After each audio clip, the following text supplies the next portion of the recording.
Hola a todos y bienvenidos a una serie nueva y más amplia sobre montañas y montañismo. Al igual que con una colección de destinos horribles, quiero que esta nueva serie incluya una gama más amplia de historias. Limitarlo solo a los desastres excluye todas las historias demenciales que aún te darán esa sensación en el estómago, incluso si no necesariamente terminan en un desastre. Esto significa que no solo tendré una mayor cantidad de historias que cubrir, sino que nunca sabrás cómo terminan, lo que aumentará el suspenso. En cualquier caso, esperamos que disfrutes las historias de hoy y, como siempre, se recomienda discreción al espectador.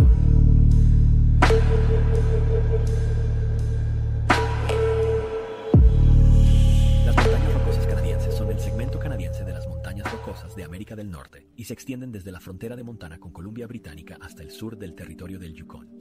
Esto les da una longitud total de aproximadamente 1.500 kilómetros. También tienen alrededor de 200 kilómetros de ancho, lo que les da una superficie total de 200.000 kilómetros. A modo de contexto, si las montañas rocosas canadienses estuvieran en Florida, cubrirían completamente todo el estado y desbordarían hacia su vecina del norte, Georgia. Y aunque no son tan altos como sus homólogos del sur, debido a que están más al norte, obtienen hielo y nieve significativamente más permanentes. Todos los glaciares que excavan la superficie de las montañas rocosas canadienses les han dado una apariencia mucho más irregular con el tiempo. Esto contrasta con las características mucho más redondeadas de las montañas rocosas americanas. En ningún lugar esto es más evidente que en el icónico recorrido entre el Parque Nacional Banff y el Parque Nacional Jasper en la frontera de Alberta, Columbia Británica. La carretera que atraviesa esta zona discurre entre montañas y sus prominentes picos rocosos se exhiben a ambos lados a lo largo de todo el recorrido. El 1 de abril de 1983, James, un estudiante de 28 años, y Richard, de 33, escalaban la montaña Forma Delta a lo largo de esta carretera. Este pico de 11.234 pies es el más alto en un área conocida como el Valle de los 10 Picos y tiene el aspecto escarpado por excelencia de las montañas rocosas canadienses. Desde su campamento esa mañana en el valle, caminaron alrededor de las 2 donde comenzarían su ascenso. Esta zona todavía está en el final del invierno, a principios de abril, por lo que todavía hay mucha nieve y hielo en las cimas. Utilizando herramientas para el hielo, ascendieron por un empinado barranco de hielo entre dos secciones rocosas conocidas como Corredor de Hielo. La pareja también trepó juntos por la cuerda y colocó equipos de hielo como protección en el hielo empinado. Cuando Richard plantó una de sus herramientas, un trozo de hielo se rompió y cayó hacia James. Gritó para hacérselo saber a James y luego los dos lo vieron caer montaña abajo.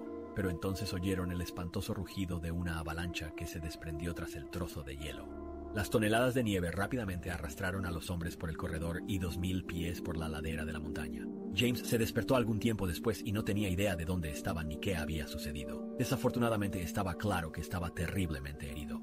Su espalda estaba rota en 2 lugares, su brazo estaba roto, su otro omóplato estaba destrozado, tenía costillas rotas, ligamentos desgarrados en sus rodillas, nariz rota, dientes rotos, hemorragia interna y había sangre por todas partes a su alrededor. Por un momento pensó que estaba en una cadena montañosa diferente, en la que había pasado un tiempo meses antes. Pero poco a poco se dio cuenta de dónde estaba y qué había estado haciendo. Luego se dio cuenta de que había estado con Richard y no tenía idea de dónde estaba ni en qué estado se encontraba. Se puso de pie dolorosamente y vio a Richard cerca. Trágicamente, por sus heridas, quedó claro que Richard estaba muerto. Al darse cuenta de lo graves que eran sus propias heridas, James asumió que él también iba a morir y simplemente se acostó junto a Richard. Al principio estaba temblando mientras yacía allí, pero después de un tiempo empezó a sentir mucho calor y cansancio. Sabía que esto significaba que estaba a punto de morir. Entonces de repente sintió como si alguien estuviera con él. Entonces, fuera lo que fuese, le habló y le dijo que no podía darse por vencido. Al menos tenía que intentarlo. Entonces James se levantó y comenzó a regresar a su campamento base. Y durante las siguientes horas, esta voz lo animó y le dio consejos prácticos. Como por ejemplo la voz le dijo que hiciera flechas en la nieve con su sangre para que si alguien las veía, le condujeran.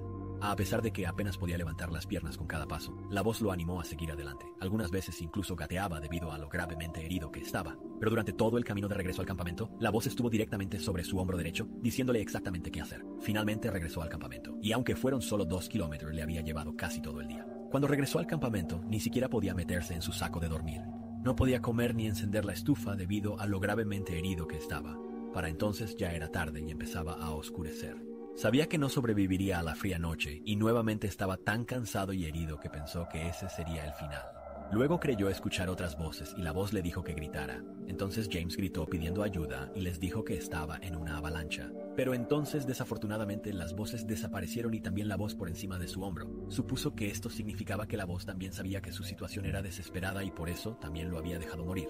Pero entonces, milagrosamente momentos después, algunos esquiadores esquiaron hasta su campamento. Resultó que eran los únicos en la zona y habían escuchado su grito de ayuda. James ahora se da cuenta de que la voz no lo había dejado morir. Solo lo abandonó cuando fue rescatado. Esta voz que escuchó James es en realidad un fenómeno conocido llamado factor del tercer hombre o síndrome del tercer hombre. El primer caso reportado de esto en la historia humana moderna fue por el legendario explorador Sir Ernest Shackleton. En su libro Sur de 1919, Shackleton describió a un compañero incorpóreo que se unió a él en el tramo final de su viaje antártico. Esto también lo vivieron el legendario escalador Reinhold Messner y los exploradores polares Peter Hillary y Anne Bancroft. Al parecer, este fenómeno se observa con mayor frecuencia en escaladores, navegantes solitarios y exploradores polares en situaciones extremas. Los psicólogos modernos creen que esta tercera fabricación es una forma de afrontar traumas graves en situaciones de vida o muerte. James no ha vuelto a experimentar esto, pero confía en que de otra manera no habría podido sobrevivir a la situación.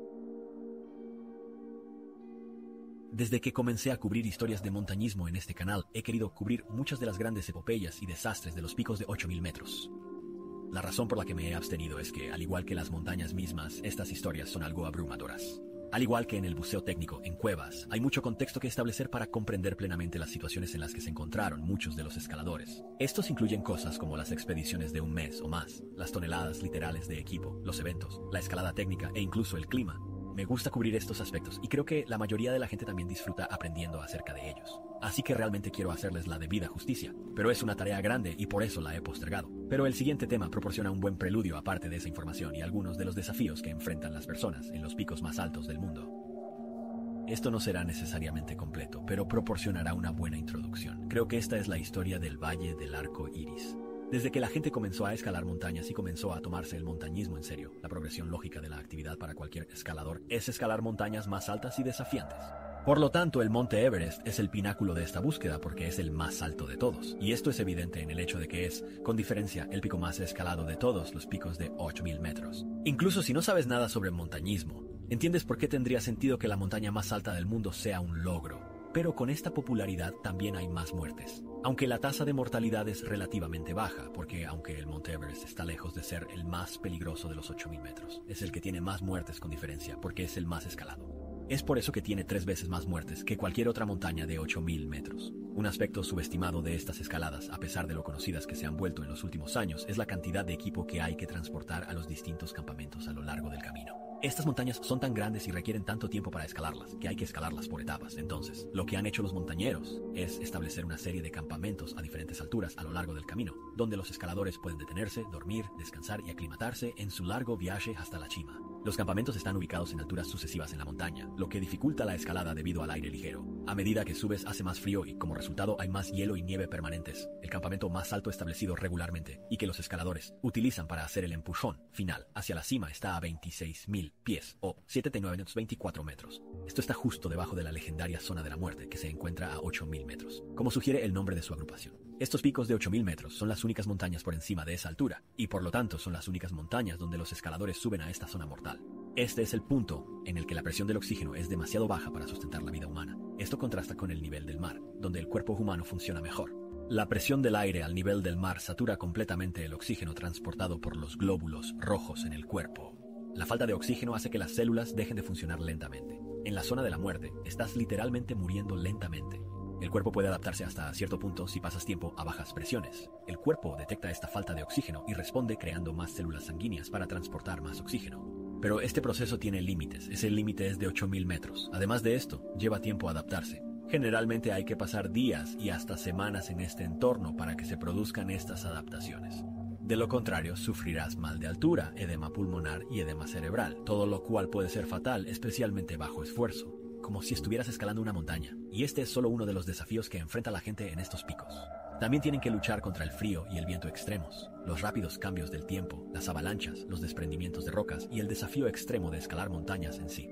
Es por ello que estas montañas representan la cima del montañismo y por la misma razón también hace que transportar suministros hacia arriba sea increíblemente difícil y a menudo no vale la pena bajarlos. Esto incluye bajar los cuerpos de cualquiera que muera en la montaña. Entonces, debajo de la cresta norte del Monte Everest se encuentra el infame Valle del Arco Iris que lleva el nombre de los numerosos cuerpos coloridos que se encuentran allí permanentemente. Porque cuando la gente muere en el Everest con sus chaquetas de colores brillantes, nadie se quita el equipo ni las personas crean un cementerio con los colores del arco iris a la vista de cualquiera que suba a la montaña.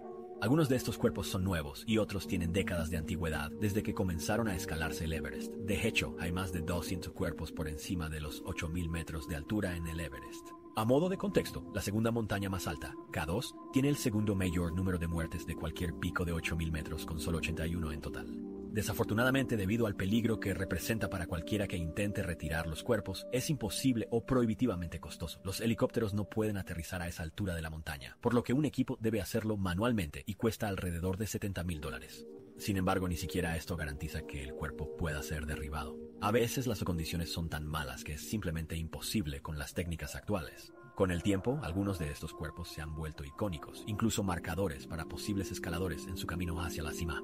Por ejemplo, quizás las más famosas sean las botas verdes. Se cree que se trata de un hombre llamado Siwang Paljor, que fue reportado como desaparecido en 1996 junto con otros 2 escaladores cuyos cuerpos nunca han sido encontrados. O el cuerpo con botas verdes está en una cueva cerca de la cumbre, un buen lugar para descansar en el camino hacia arriba.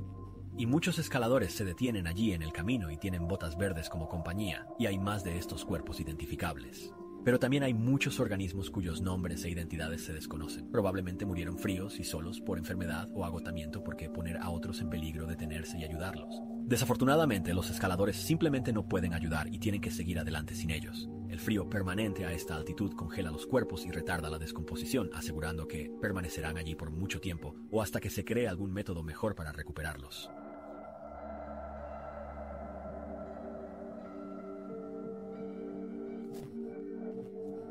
Para algunas personas las montañas no significan nada. Para otros son como un cuadro, hermoso a la vista pero no mucho más. Otras personas ven las montañas y piensan en subir a la cima. Algunas personas van un paso más allá y quieren escalar montañas lo suficientemente altas y duras como para requerir habilidades y herramientas especiales.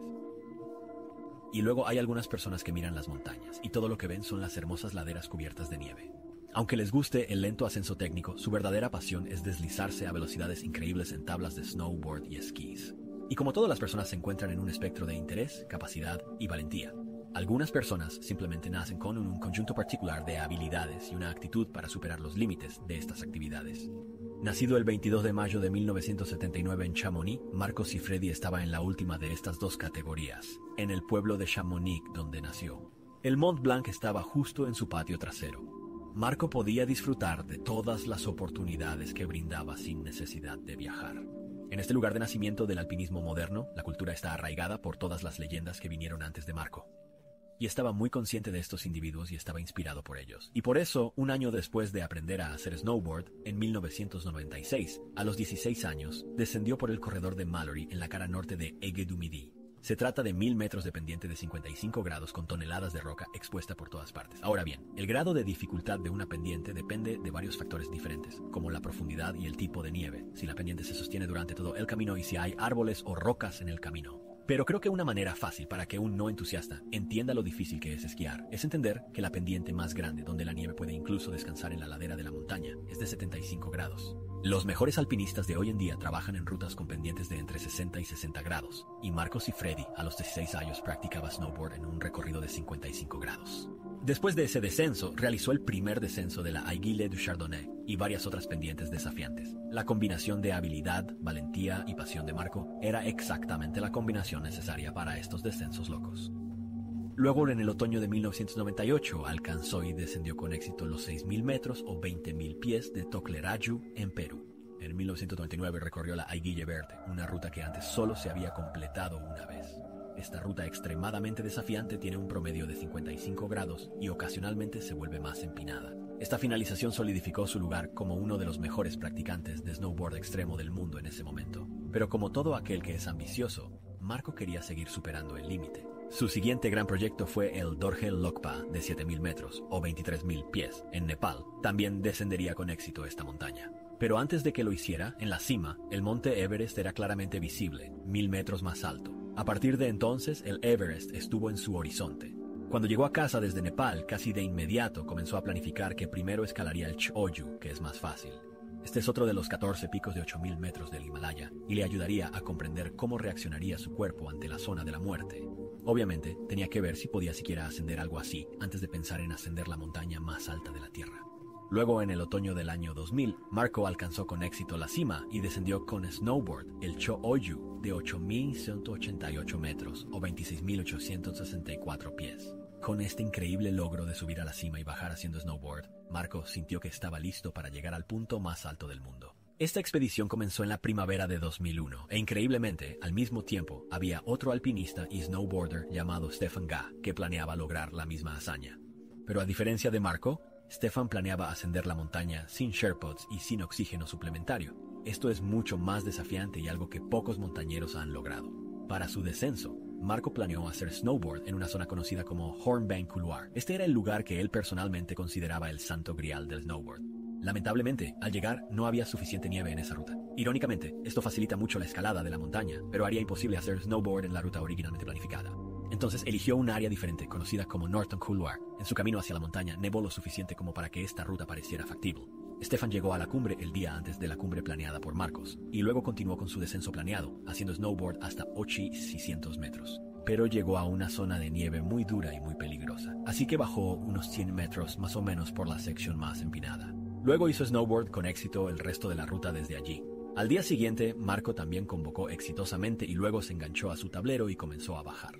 4 horas más tarde llegó haciendo snowboard al campo base avanzado, una leyenda. Aunque Stefan lo había hecho primero, mucha gente le dio crédito a Marco porque era un verdadero descenso continuo de la montaña más alta del mundo. Luego, al año siguiente, en 2002, Marco regresó al campamento base con la esperanza de practicar snowboard en la ruta planeada originalmente. Esta vez llegó en otoño, cuando había mucha más nieve en la montaña. El 6 de septiembre ascendió al campamento alto, donde incluso mintió a sus padres y les dijo que estaba abajo para que no se preocuparan. El 7 de septiembre ascendió al campo 3, al borde de la zona de muerte.